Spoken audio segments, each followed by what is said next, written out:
지금 읽은 본문 말씀은 사도 바울이 디모데에게 주는 예언의 말씀입니다.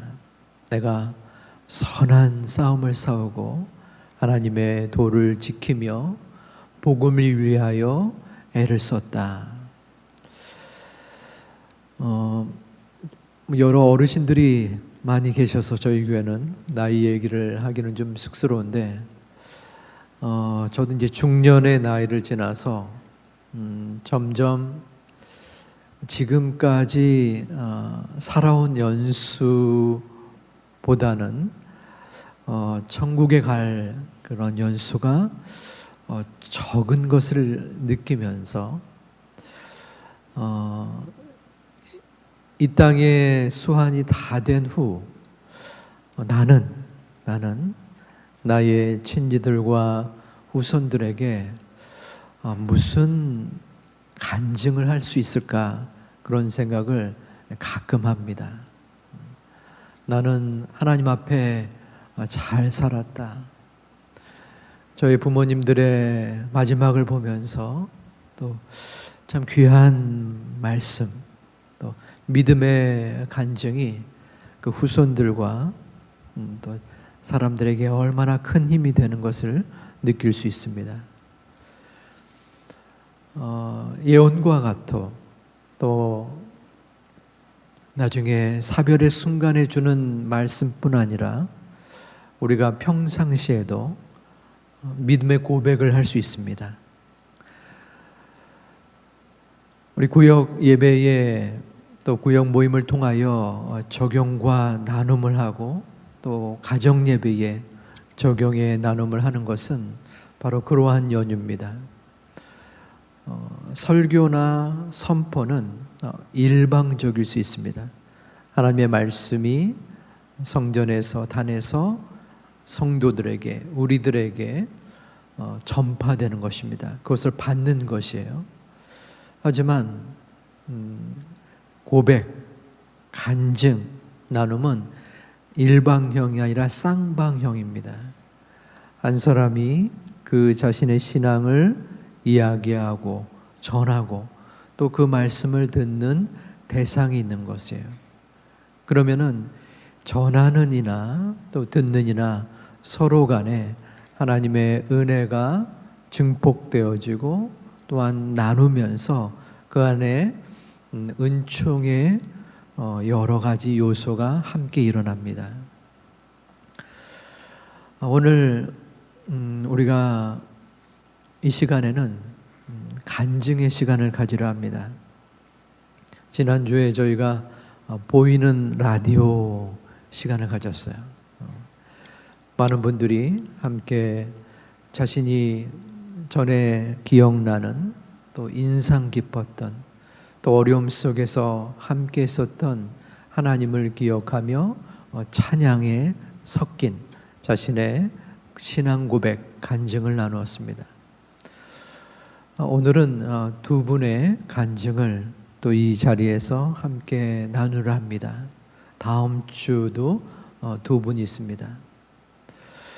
말씀을 준비하면서 한 분의 간증이 눈에 들어왔습니다.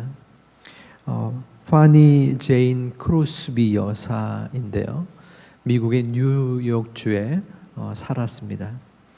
이분은 1820년에 태어나서 95세까지 살았는데 시각장애자였습니다. 생후 6주가 되던 때에 몸이 아파 병원에 갔는데 그곳에서 약물 치료를 잘못 받아서 실명을 했어요. 그래서 돌아가시는 때까지 눈에 어려움을 겪었는데 외할머니의 신앙을 이어받아서 참 기쁨과 감사의 신앙의 모습을 지녀왔습니다.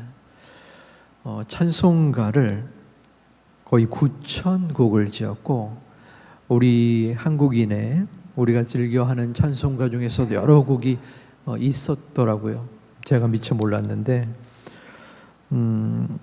예수 나를 위하여, 또 너의 죄 흉악하나, 예수를 나의 구주 삼고 나의 영원하신 기업. 이 밖에도 몇 가지가 22곡이라고 하니까 우리가 익히 부르는 그런 찬송도 포함이 됩니다. 그 중에서 나의 갈 길 다 가도록 그 찬송이 있지 않습니까? 이분이 1874년 55세 되던 해에 자신의 쓴 시집 출판회가 있어서 거기에 이제 가게 되었습니다. 그런데 차비가 없는 거예요. 차비가 5불, 우리나라 돈으로 한 6천 원 정도 되는 돈이 없어서 갈 수가 없었습니다. 그래서 기도를 드렸어요. 하나님, 제가 출판회에 가려 하는데 6천 원 정도가 없습니다. 어떻게 해야 하나요? 저에게 6천 원 정도를 허락해 주세요. 그리고 나서 방에 있는데 누가 이제 초인종을 눌렀답니다. 띵동 해서 어느 사람이 나타났고 또 그 사람과 특별한 연유는 없었지만 함께 이야기를 나누고 그 마음속에 당신의 영혼에 축복이 깃들기를 기원합니다 하면서 인사를 했고 악수를 했는데 그 손에 주어진 것이 바로 5불, 자신이 기도했던 그 액수가 그 손에 주어졌대요. 그리고 나서 작곡했던 이 찬송이 나의 갈 길 다 가도록 이 찬양이었다고 합니다. 나의 갈 길 다 가도록 예수님이 인도하셨음을 그 믿음의 마음으로 찬송을 쓴 것이죠. 우리의 믿음의 고백은 힘이 있습니다. 믿음의 간증을 하면서 우리의 마음속에 지난날 나와 함께 하셨던 하나님, 지금 이 순간 나를 돌보시는 하나님을 다시 한번 되새기고 다시 한번 드러낼 수 있기 때문입니다. 그 간증을 듣는 우리도 그 마음속에 하나님을 바라볼 수 있습니다. 야, 하나님이 저 집사님의 지난날 그 어려움 속에 함께 하셨구나. 참 놀랍다. 저 하나님이 분명히 나의 하나님도 되는데 나는 왜 저런 응답을 못 받을까? 아니야.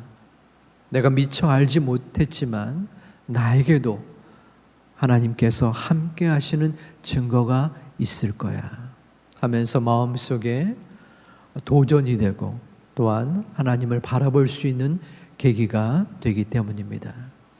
우리 오늘 두 분의 말씀을 들으면서 저 집사님에게 임했던 하나님을 마음속에 느끼며 또 나의 삶 속에 우리의 가족의 어려움 속에 임할 하나님을 간증할 수 있는 우리 모두가 되시기를 주님의 이름으로 축원드립니다.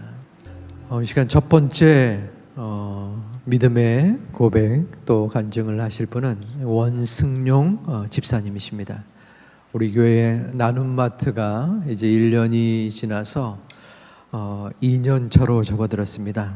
거기에 여러 꾸준한 일을 감당하시는 우리 총무의 역할로서 매주마다 물품을 구입하시고 또한 섬기시는 소중한 사역 가운데 마음속에 느꼈던 또 하나님을 바라보았던 그 믿음의 고백을 함께 나누도록 하겠습니다.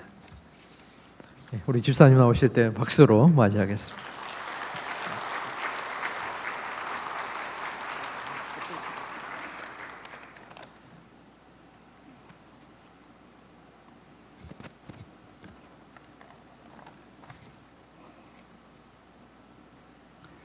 안녕하세요. 나눔마트 점장 원승용 집사입니다. 나눔마트 사역을 통해 받은 사랑과 은혜를 함께 나누고자 합니다. 코로나19로 교회 모든 나눔 사역이 중단되자 원로 목사님께서는 어려움을 겪는 이웃을 위해 나눔마트를 계획하셨습니다.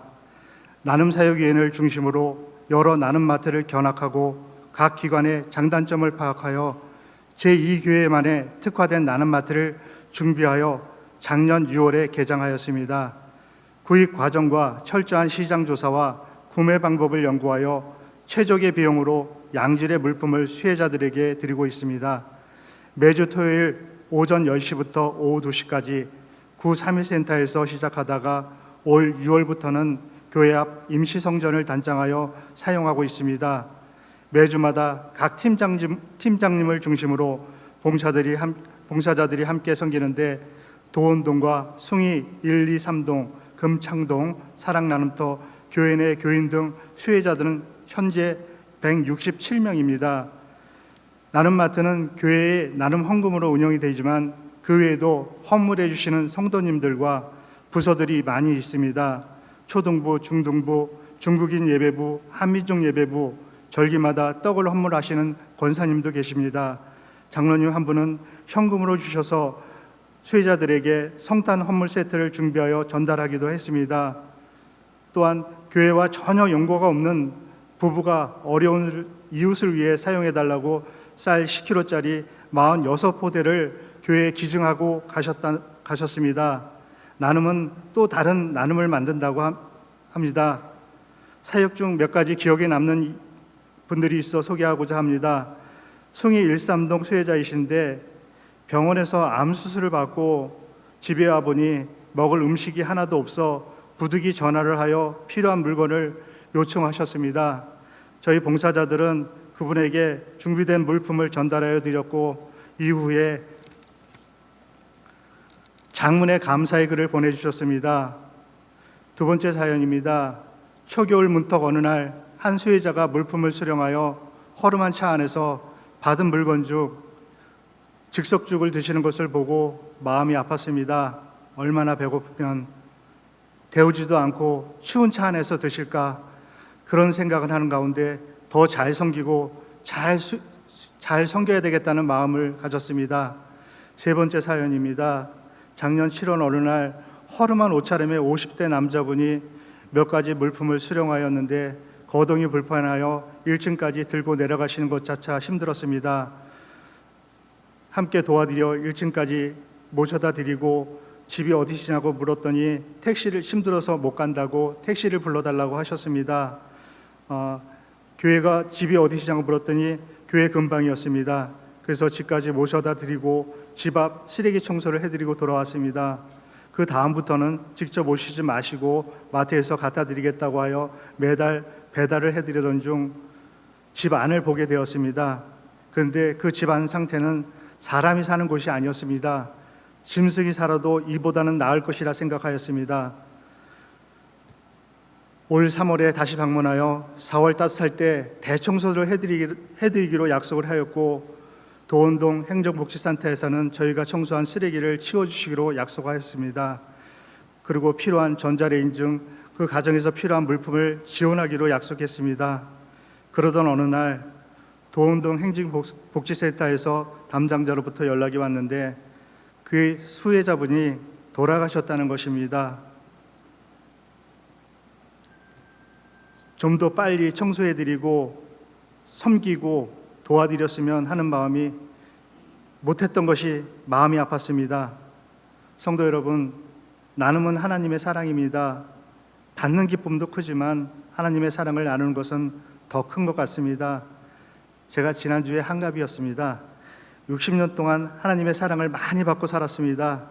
이제 남은 삶 60년은 하나님의 사랑을 더 많이 나누며 봉사하는 성도의 삶을 살겠습니다. 감사합니다.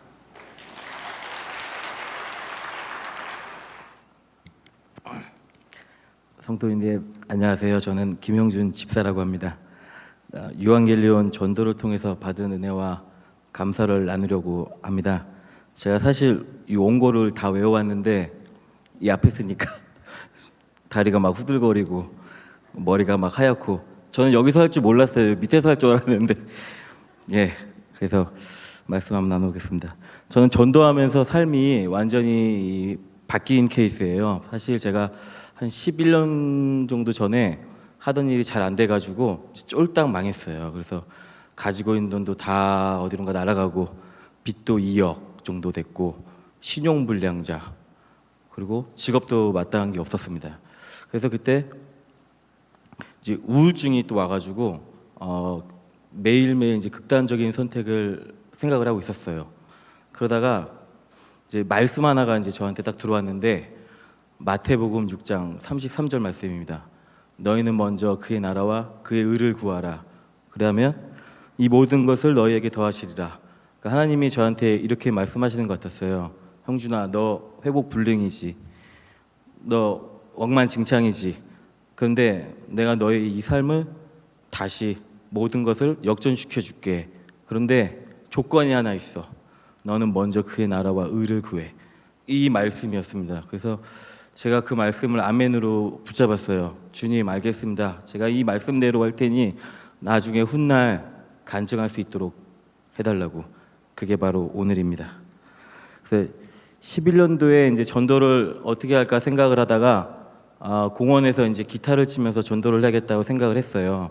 근데 제가 이제 기타를 칠지 몰라가지고 우리 교회에 이제 이건엽 청년이라고 있는데 우리 건엽이한테 찾아갔죠. 그래서 건엽이한테 기타를 정말 열심히 배웠어요. 그래서 매일매일 연습해가지고 이제 우리 박상미라는 자매가 있는데 저 자매와 같이 그 공원에 가서 주 3회 정도 이제 전도를 했어요. 그 원래 박상미 자매도 처음에는 전도를 같이 하는 거를 거절했거든요. 좀 부끄럽다고, 자기 그 적성에 안 맞는다고. 근데 제가 몇 번, 2번, 3번 정도 이렇게 같이 하자고 부탁을 하니까 그때 들어줘가지고 이제 전도를 하다가 이제 이렇게 둘이서 고생을 하고 있었는데 이 모습을 이제 안타깝게 바라보고 있던 한 청년이 있었습니다. 그게 바로 누구냐면은 우리 김병수 집사님. 되게 저한테 중요한 인물인데요. 우리 김병수 집사님 또 감사한 게 얼마 전에 우리 유한겔리온 전도대 고생한다고 여름에 그 삼계탕이라도 먹으라고 또 거액을 또 찬조를 해주셨어요. 우리 김병수 집사님 너무 감사드리는데 13년에 우리 김병수 청년이 청년부 회장이었어요. 그때 이제 병수가 둘이 하는 게 너무 안쓰러워 보이니까 청년부에 나와가지고 광고를 하더라고요. 그래서 전도대원을 모집해가지고 같이 전도를 해라. 그래서 이제 청년부에서 광고를 했죠. 근데 그 중에 7명이 왔어요, 무려. 전 한 명도 안 올 줄 알았거든요. 근데 그 중에 누가 있었냐? 7명 중에 바로 이은정 집사인데요. 제 아내입니다. 예. 이렇게 전도하면서 첫 번째로 하나님이 주신 게 이제 제 배우자인데요. 사실 지금 생각을 해봐도 제 와이프가 정말 제정신이 아니었던 게 제가 나이가 와이프보다 7살이 많아요. 그리고 빚도 많아. 그리고 돈도 없어. 직업도 없어. 근데 저랑 결혼을 하겠다라는 거예요.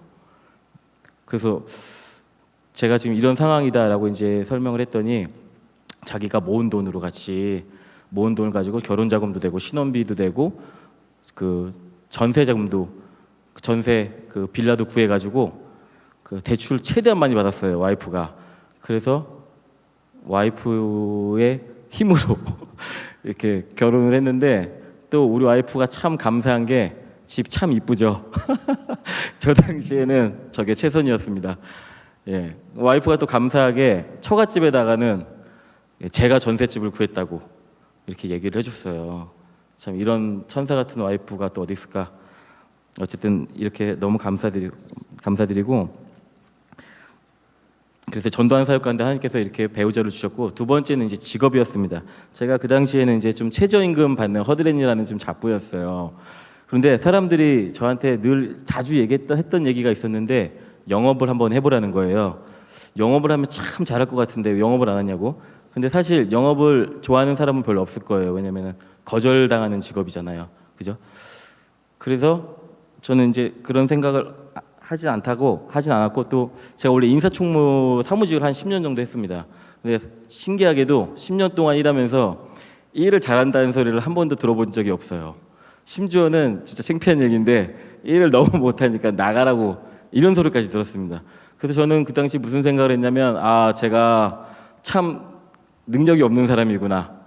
그냥 그렇게 생각을 했어요. 자존감이 낮게. 그런데 이제 하나님의 어떤 그런 신호가 있어가지고 영업을 시작을 했죠. 이제 그 공사 현장, 건설사 현장을 이제 돌아다니면서 영업하고 납품하고 이런 일을 하는 거였는데 저는 여기서 이제 제 달란트를 발견했습니다. 네, 나이 36살이에요. 처음부터는 절대 쉽지 않았어요.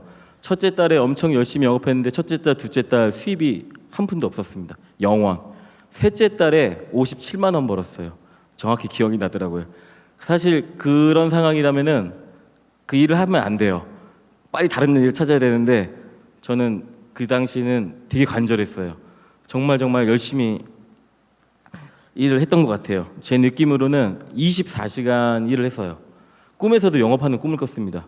왜냐면은 이제 제 목표가 있었는데 제가 일하는 이 분야에서 저보다 일을 더 잘하는 사람이 없다는 거, 이거를 한번 들어보는 게 제 꿈이었어요.